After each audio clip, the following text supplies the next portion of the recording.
highly trained and well-equipped North Korean army swarmed across the 38th parallel to attack... When the Soviets allied communist North Korea launched an invasion into South Korea, this was seen by most of the military as a first step in the Kremlin's plan to attack the United States itself. ...by a foe equipped with the latest Russian armament. In Washington, although President Truman's policy remained the containment of communism, some senior military officials began to ask whether America should strike the Soviet Union first, an idea that was dubbed preventive war. It was clearly very controversial, and it was hard to say, I'm in favor of preventive war, or I think this might be a good idea. So it tended to sort of be back-channel conversation or conversations off the record. It was taking place, and it partly formed the atmosphere of Washington in the late 1940s and early 1950s. But it's hard to say because no one really wanted to go on record saying that they were in favor of it or that they were even talking about it in serious tones. And yet we know, and as a historian of this period, I can see that it was being discussed. It was being toyed with in the salons of Washington. When General Orville Anderson, head of the Air War College, publicly advocated a first strike, he was fired the next day. But a short time later, an Air War College team led by Colonel Raymond Sleeper developed a top-secret plan that included threatening preventive war. Professor Biddle studied the now declassified papers. I was reading the documents. It seemed quite unbelievable to me. I mean, I was thinking to myself, Stanley Kubrick was right. You know, Dr. Strangeloves exist. The plan was inspired by British colonial tactics of the 1920s, when the RAF intimidated local African tribes by dominating their territory and attacking them from the air. The American plan, called Project Control, was to treat the Soviets as unruly natives. Using superior air power and the threat of nuclear weapons, America would force the communist bloc to dismantle itself or risk nuclear attack.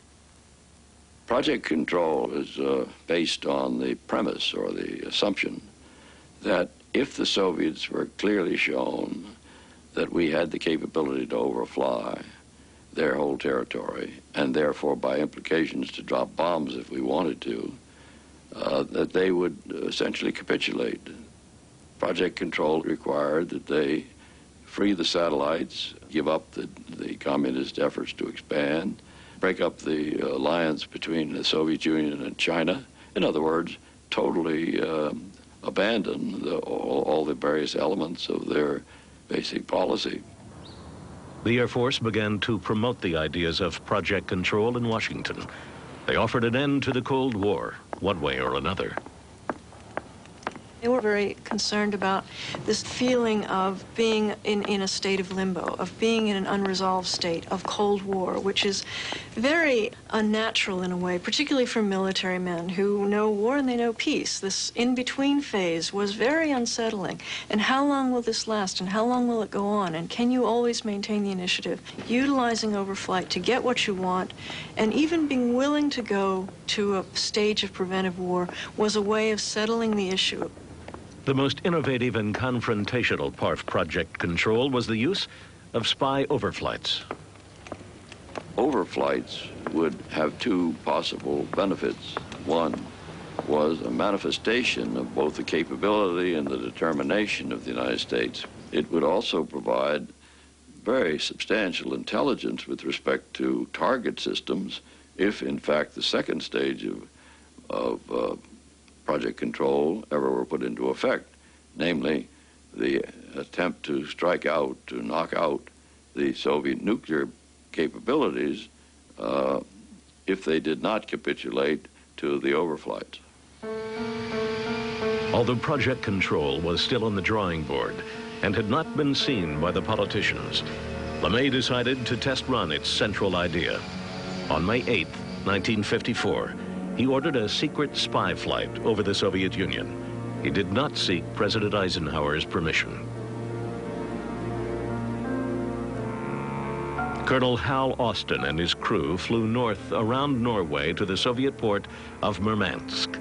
There they suddenly dashed south, deep into the peninsula, photographing Soviet airfields and dodging MiG fighters.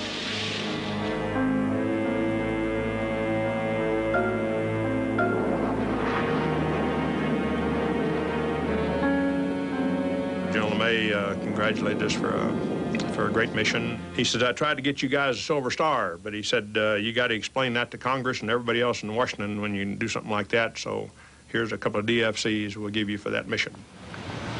Many in Washington were secretly briefed about Project Control. It was enthusiastically received by the Joint Chiefs of Staff at the Pentagon. But when it reached the State Department, it met with opposition from Robert Bowie and his boss, Foster Dulles.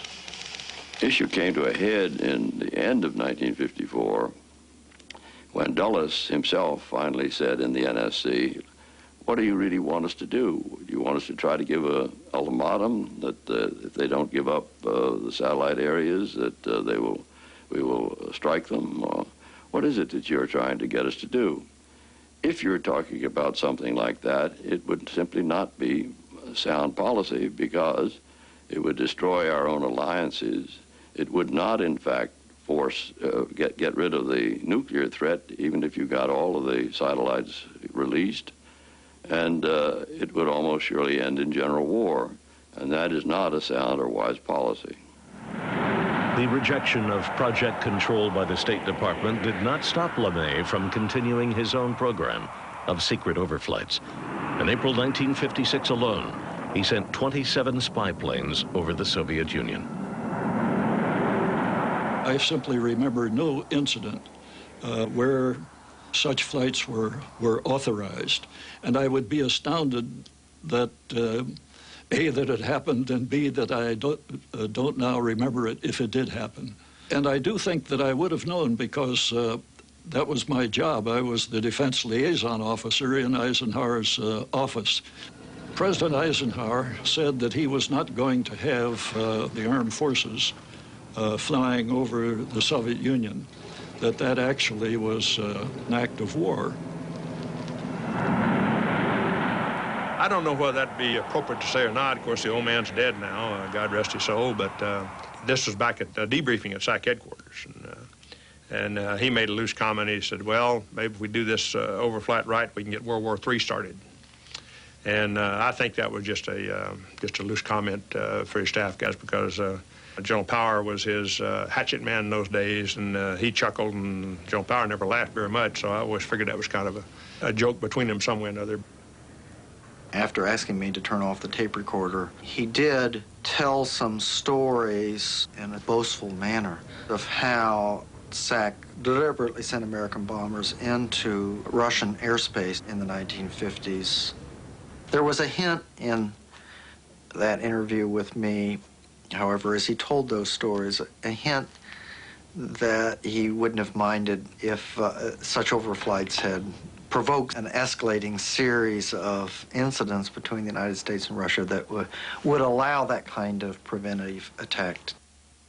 When Investigative Reports returns, the Soviet Union goes all out to make the world believe it had a more powerful military force than it really possessed.